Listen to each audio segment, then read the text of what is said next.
24-এর ছাত্র নাগরিক অভ্যুত্থানে, এই অভ্যুত্থান যখন শুরু হয় আমি তখন সাউথ আফ্রিকাতে একটা স্ট্যাটাস দিয়েছিলাম, কোটা নয় গোটা দেশ সংস্কার করা লাগবে। শুধু বাংলাদেশ নয়, সারা বিশ্বের বাংলা ভাষাভাষী লোকেরা এই আন্দোলনের সাথে সমর্থন তারা করেছে, এটাকে সাপোর্ট করেছে, তারা সমর্থন দিয়েছে। আমাদের ইউনাইটেড আরব আমিরাতের বাংলাদেশি ভাইয়েরা তারা সেখানে রাস্তায় নেমে এসেছিল, জানেন? ওইখানে ডেমনস্ট্রেশন করা যায় না, সেখানকার সরকার তাদেরকে যাবজ্জীবন দিয়েছিল। তখন আমাদের এই যে প্রধান উপদেষ্টা ডক্টর মোহাম্মদ ইউনূস সরাসরি G2G বলে, এটারে G2G, government to government, G2G, উনি চিঠি লিখলেন যে তাদেরকে, ইউর হাইনেস, হে সম্মানিত আমির, আপনি আমার এই চিঠির কারণে আমার সম্মানে এই 53 জন বাংলাদেশিকে মাফ করে দেন। এই চিঠির বদৌলতে বেকসুর খালাস পেয়ে গিয়েছিল আমাদের ভাইরা, জানেন না এই ঘটনা আপনারা? তাহলে গভর্নমেন্ট টু গভর্নমেন্ট চিঠি দেওয়া হয়। 7ম হিজরিতে বিষ্ণু ইসলাম সব সুপার পাওয়ারের কাছে চিঠি দিলেন, রোমান সম্রাটের কাছে, পারস্য অধিপতির কাছে, মিশরের অধিপতির কাছে, সবার কাছে চিঠি লিখলেন। চিঠির ভাষা ছিল এরকম, মিন মুহাম্মাদিন রাসূলিল্লাহ ইলা মুকাওকিস আযীমিল কিবত, মুহাম্মদ রাসূলুল্লাহর পক্ষ থেকে মিশরের বাদশার কাছে, আসলিম তাসলাম, ইসলাম মানো শান্তিতে থাকবা, সালামুন আলা মান ইত্তাবা আল হুদা, শান্তি তার জন্য যে হেদায়েতের অনুসরণ করে। সুবহানাল্লাহ পড়েন। তো এই চিঠি অনেকে ভালোভাবে রিসিভ করেছে, অনেকে এই চিঠি পাওয়ার পরে নবীর কাছে আবার ইন রিটার্ন উপহার পাঠিয়েছে। কি পাঠিয়েছে? উপহার। মিশরের বাদশাহ মুকাওকিস তিনি বিশ্বনবীকে বিশাল এক উপহারের ডালি পাঠিয়েছেন। মিশরের বাদশাহ মুকাওকিস ছিলেন ধর্মে খ্রিস্টান। লালমনিরহাটের ভাইয়েরা আওয়াজ করে বলেন, মিশরের বাদশাহ ধর্মে কি ছিল? খ্রিস্টান। কি উপহার দিয়েছিল আমার নবীকে? শুনতে মনে চায়? শুনতে মনে চায়? 1000 স্বর্ণ মুদ্রা, 1000 স্বর্ণ মুদ্রা।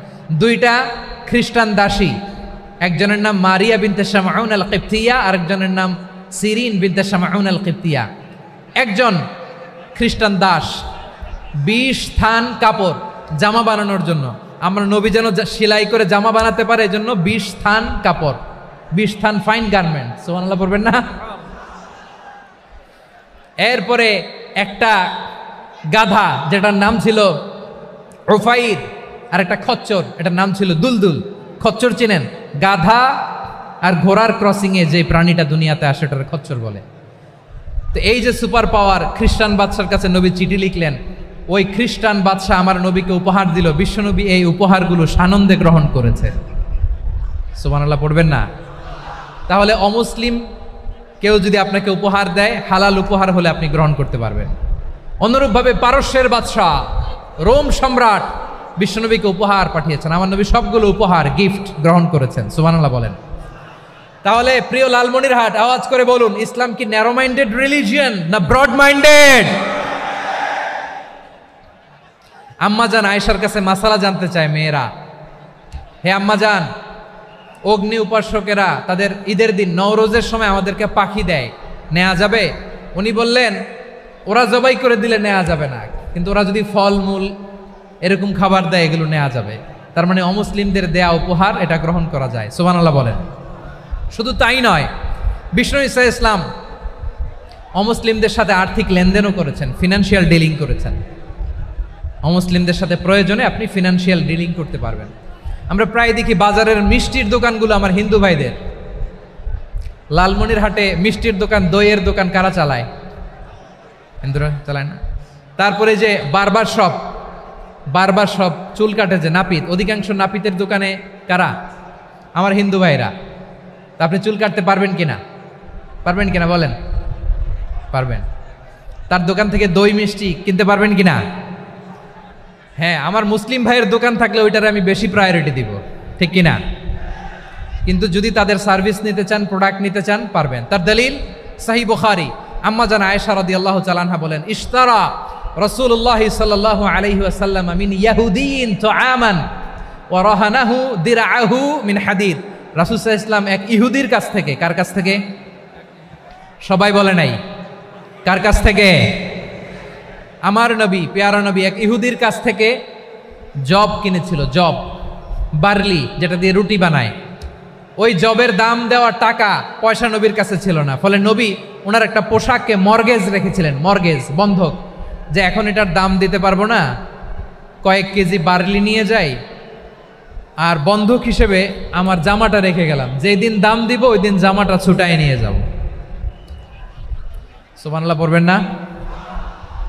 বাকিতে নিছিলেন, বাকিতে। দিরআহু মিন হাদিদ, লোহার তৈরি বর্ম, মানে যুদ্ধের পোশাক, লোহা দিয়ে বানানো।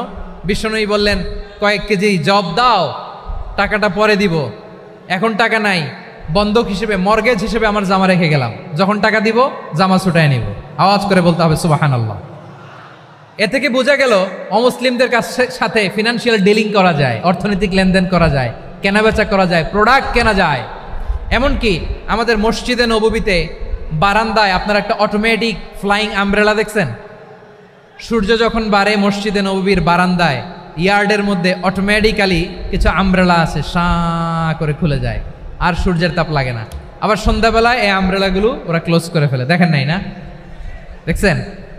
এই মসজিদে নববীকে সর্বোচ্চ উন্নত মানের কনস্ট্রাকশন ইনফ্রাস্ট্রাকচারে ডেভেলপ করার জন্য কর্তৃপক্ষ কিছু অমুসলিম ইঞ্জিনিয়ারের, ডিজাইনারের সহায়তা নিয়েছিল। সুবহানাল্লাহ বলেন। কোন দলিলের ভিত্তিতে? এই দলিলের ভিত্তিতে যে বিষ্ণু ঈসা ইসলাম অমুসলিমদের সাথেও লেনদেন করেছেন। আওয়াজ করে বলতে হবে আল্লাহু আকবার। শুধু তাই নয়, ইন কেস অফ ইমার্জেন্সি, প্রয়োজনে ইসলামের খাতিরে, ইসলামকে সামনের দিকে এগিয়ে নিয়ে যাওয়ার জন্য অমুসলিমদের সাপোর্ট নেওয়া জায়েজ আছে। সুবহানাল্লাহ বলেন। অমুসলিমদের সাপোর্ট নেয়া, তাদের থেকে অর্থ নেয়া, পলিটিক্যাল সাপোর্ট, পলিটিক্যাল অ্যাসাইলাম নেওয়া জায়েজ আছে। আমাদের অনেক বিশ্ববরেণ্য দায়ীরা আমেরিকায় অস্থায়ীভাবে অ্যাসাইলাম নিয়ে থাকে, নিজের দেশে গেলে ফাঁসিতে ঝুলাই দিবে। যুগ যুগ ধরে দায়ীদের উপরে এরকম অত্যাচার আর নির্যাতন আছে না নাই? মিশরের অনেক দায়ীরা পাশ্চাত্যে যেয়ে থাকে, এই যে তারা পলিটিক্যাল অ্যাসাইলাম নিয়ে থাকে, রাজনৈতিক আশ্রয়, এটা জায়েজ আছে না? এটা যে জায়েজ আছে তার প্রমাণ স্বয়ং বিশ্বনবী সাল্লাল্লাহু আলাইহি ওয়াসাল্লাম পলিটিক্যাল সাপোর্ট নিয়েছিলেন অমুসলিমদের কাছ থেকে। সুবহানাল্লাহ বলেন। খুব মজাদার একটা ঘটনা, শুনবেন? আপনাদের আগ্রহ দেখে তো মনে হয় না শোনার ইচ্ছা আছে। আছে? আছে? গলায় জোর আছে? লিল্লাহি তাকবীর, লিল্লাহি তাকবীর, নারায়ে তাকবীর। মাশাআল্লাহ।